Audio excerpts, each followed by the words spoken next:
अस्सलाम वालेकुम गाइस, आपका खबर कैसे हैं आप लोग। उम्मीद करता हूँ खैरियत से होंगे। गाइस, इस वक्त मैं इंडोनेशिया के शहर बंदुंग में हूँ और आज की वीडियो में मैं आपको बताने वाला हूँ कि आप जो है यहाँ पे इंडोनेशिया में आके 50,000 पाकिस्तानी 50,000 से कैसे कारोबार स्टार्ट कर सकते हैं। सबसे पहले जिन लोगों ने मेरा चैनल सब्सक्राइब नहीं किया वो सब्सक्राइब कर लें और बेल आइकन को प्रेस कर लें ताकि हर न्यू आने वाली वीडियो आपको इंडोनेशिया के हवाले से मिल सके। बहुत शुक्रिया। मेरे साथ वीडियो में एंड तक लाजमी जुड़े रहिएगा क्योंकि इन्फॉर्मेशन जो है आपको डिटेल में समझ आ जाएगी। अच्छा, सबसे पहले मैं आपको बताना चाहूँगा कि यहाँ पे इंडोनेशिया में आके आप दो तरीके से कारोबार स्टार्ट कर सकते हैं। उसका दो प्रोसेस है। एक तरीकाकार ये है कि आप जो है यहाँ इंडोनेशिया आएँ, ठीक है, आप विजिट वीज़ा पे आएँ और यहाँ पे आप घर लें, शॉप लें और कंपनी बनाएं। ठीक है, कंपनी बनाने के बाद आपका कितास लगेगा, ठीक है, और यहाँ पे आप बिज़नेस स्टार्ट करें, ठीक है, लाइसेंस बनवाएं, बिज़नेस स्टार्ट हो जाएगा आपका। एक तो ये प्रोसेस है, ठीक है। आपने जो है यहाँ पे कंपनी बनानी है और यानी कि प्रॉपर काम करना है। आपकी एक कंपनी होगी, ठीक है, कितास भी होगा 2 साल का आपके पास और इसके अलावा साल का भी ले सकते हैं, वो डिपेंड करता है आप पे कि आपके पास बजट कितना है, ठीक है। और उसके बाद जो है ना आपने बिजनेस पॉइंट देख के आपने वहाँ पे बिजनेस स्टार्ट कर लेना है। पहला तो तरीकाकार ये है, ठीक है।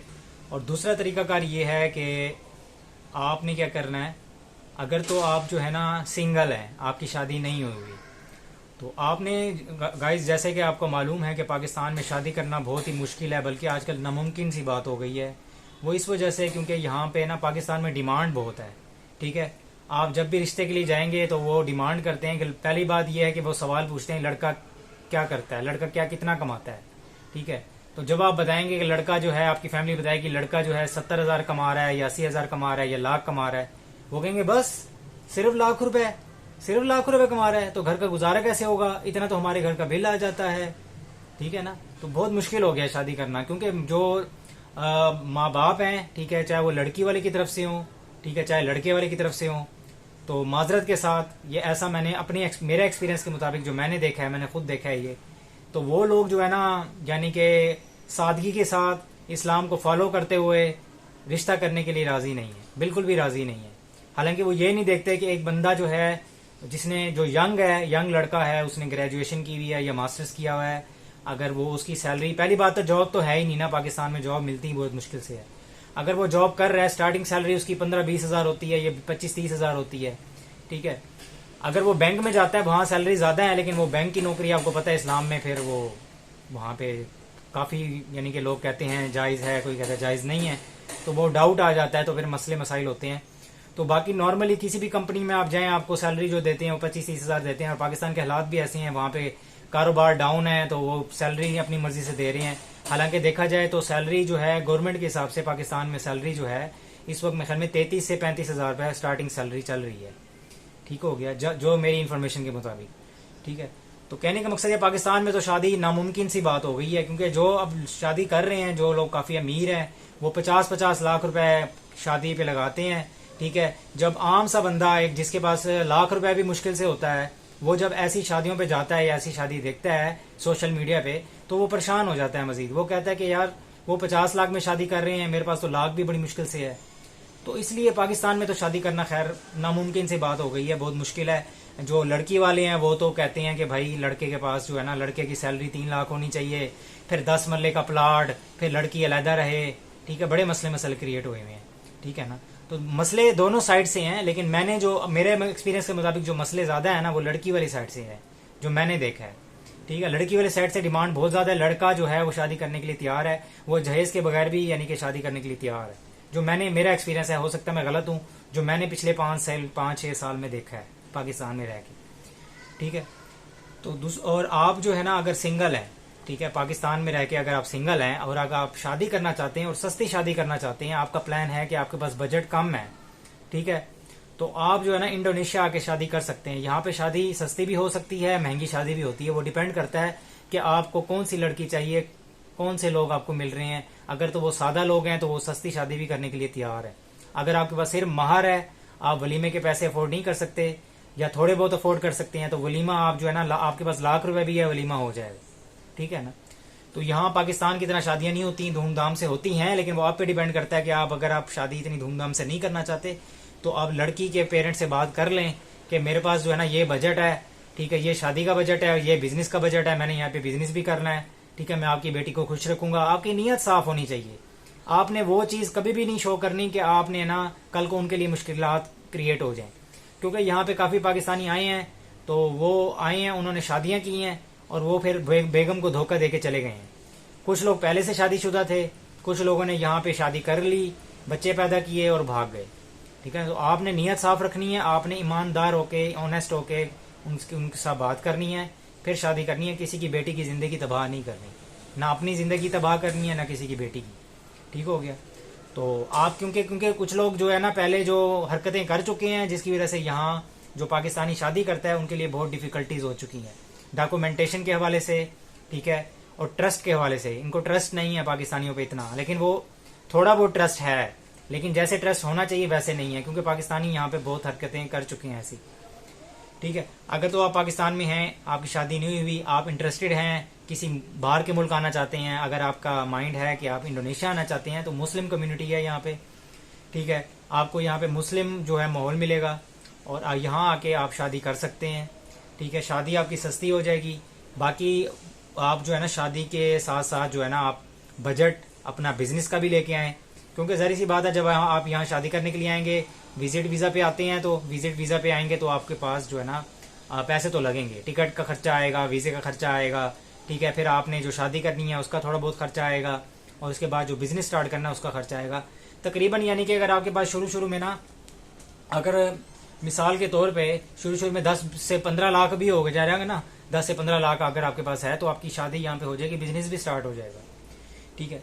अच्छा, 2 तरीके मैं आपको बता रहा था। एक तो कंपनी वाला सीन है, जो आपने कंपनी बनाई, बिजनेस पॉइंट देख लिया, वहाँ पे बिजनेस कर लिया। दूसरा तरीकाकार ये है कि आप यहाँ पे आके शादी करें, अच्छी नीयत के साथ लड़की ढूंढें, ठीक है, शादी करें, और उसके जो वाइफ होगी, वाइफ के जो आईडी कार्ड पे उसके नाम पे आप बिजनेस स्टार्ट कर सकते हैं। चाहे आप रेडी लगाएं, फूड स्टॉल, कोई छोटा सा काउंटर ले लें। यहाँ पे एक छोटा सा काउंटर जो है ना, अगर आप, मैं एक बिजनेस बताता हूँ आपको, वो आप बिजनेस कर सकते हैं। वैसे तो बहुत सारे बिजनेस हैं, मैं वैसे मिसाल देके आपको बिजनेस बताता हूँ।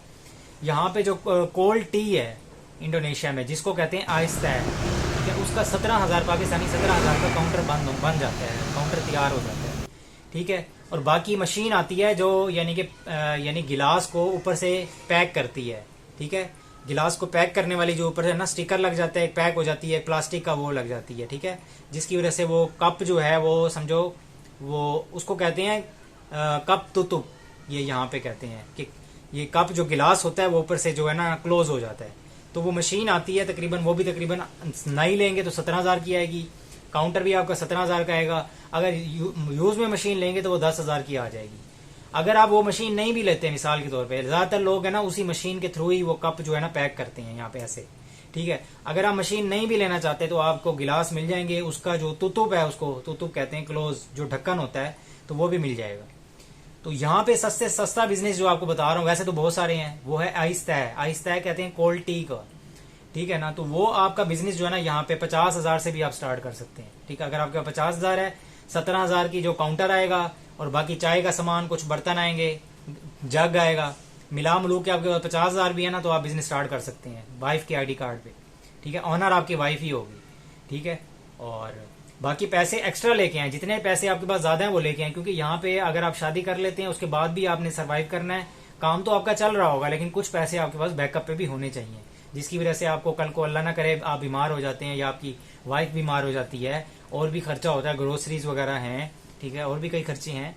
तो कहने का मकसद ये है कि आपके पास पैसे एक्स्ट्रा होने चाहिए, ठीक है। तो आप यहाँ पे आके वाइफ के आईडी कार्ड पे, वाइफ के नाम पे, वाइफ के वीजे पे, ठीक है ना, वाइफ के वीजे पे, स्पाउस वीजा पे आप यहाँ पे 50,000 से भी कारोबार स्टार्ट कर सकते हैं, ठीक है। अगर तो आप मेहनती हैं, अगर तो आप अल्लाह पे ट्रस्ट करते हैं, ठीक है, क्योंकि काफी लोग मुझे मैसेज करते हैं, वो कहते हैं कि हम यहाँ पे बिजनेस करें ना करें, क्योंकि हमारा बिजनेस डूब ना जाए। देखिए बात यह है कि अल्लाह तवक्कल तो आपको करना पड़ेगा।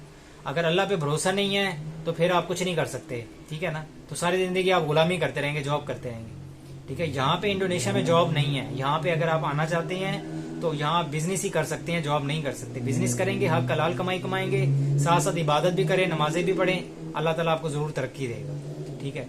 और दूसरा ये है कि जब मैंने पहला तरीका बताया था, अगर तो आप कंपनी बनाते हैं कितास लगवाते हैं, घर लेते हैं, शॉप लेते हैं, तो वो खर्चा आपका बहुत ज़्यादा हो जाता है। वो उसके लिए ये है कि आपने गूगल में रूल देखा होगा, ठीक है, उसमें लिखा हुआ है कि यहाँ पे 18 करोड़ रुपए की इन्वेस्टमेंट चाहिए होती है आपको, ठीक है, इंडोनेशिया में बिजनेस करने के लिए 18 करोड़ रुपए होना चाहिए आपके पास। और इनिशियल इन्वेस्टमेंट जो है ना वो 6 करोड़ की होनी चाहिए।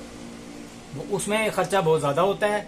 उसमें ये फ़ायदा होता है पहले तरीके में जो कंपनी बनाएंगे आप, उसमें ये फ़ायदा होता है ऑनर आप खुद होते हैं, ठीक है, ऑनर खुद होते हैं। और अगर उस दौरान, अगर पहले वाले तरीके में जब आप ऑनर खुद होते हैं, अगर आप उस दौरान शादी कर लेते हैं तो आपका इन्वेस्टर वीज़ा ही रहेगा, ठीक है। आपने वीज़ा अगर चेंज नहीं किया तो इन्वेस्टर वीज़ा ही रहेगा, तो आप जो है काम खुद नहीं कर सकते, उस वीज़े पे आप खुद काम नहीं कर सकते, ठीक है। आपको एम्प्लॉय रखनी होगी, ठीक है ना, चाहे वो लड़की रखें चाहे लड़का रखे। लेकिन ये है कि मेरा जाती तजर्बा है, लेकिन मैंने अभी तक लड़का नहीं रखा। मैंने जब भी एम्प्लॉय रखा है लड़की रखी है, तो मेरा बैड एक्सपीरियंस रहा है। आपने जब भी एम्प्लॉय रखना है तो लड़का रखना है, क्योंकि मैंने लड़का, जिस शॉप पे लड़का देखा है तो उसकी सेल भी इंक्रीज होती है। और लड़के का फायदा बताता हूँ आपको, लड़का बाज दफा ये होता है दूसरे शहर से भी आपके पास आ जाएगा, और रहने के लिए अगर आप उसको जगह दे देंगे तो वो लड़का आपका ही है।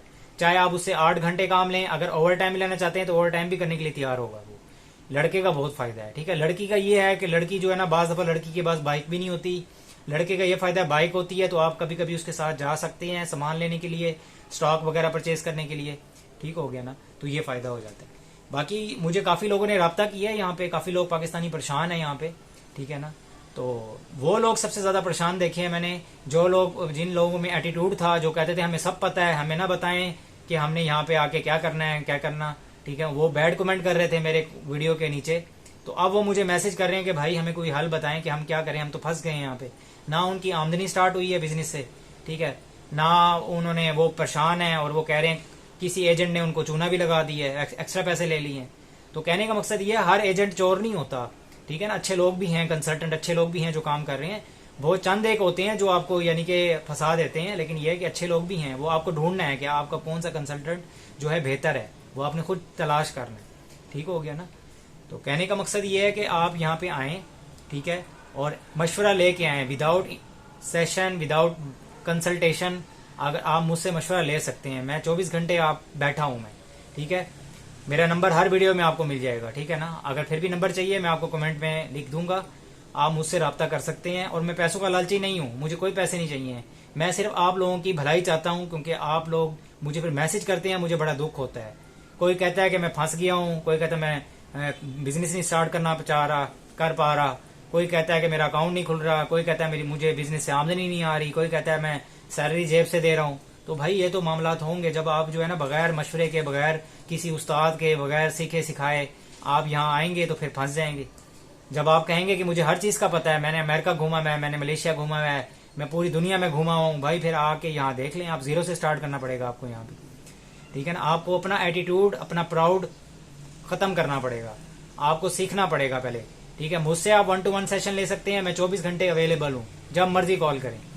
अगर आप मुझसे नहीं रब्ता करना चाहते, और भी कई यूट्यूबर्स हैं, आपकी मर्जी है, आप रब्ता करें, आप उनसे डिटेल में बात करें और उनसे एक्सपीरियंस हासिल करें कि यहाँ पे आपने काम करना है, आना चाहिए, आपको नहीं आना चाहिए, ठीक है ना। अगर आप कहते हैं आपको सब कुछ पता है, फिर आप यहाँ आके नाकाम है, बिल्कुल नाकाम है, क्योंकि आपको पता ही नहीं है यहाँ पे क्या हो रहा है। और मैं जो है, मैं सारी इन्फॉर्मेशन यूट्यूब पे नहीं दे रहा। लोग सोचते हैं कि ये बेवकूफ़ है, हर चीज़ तो बता रहा है, तो हम सेशन किस चीज़ का लें।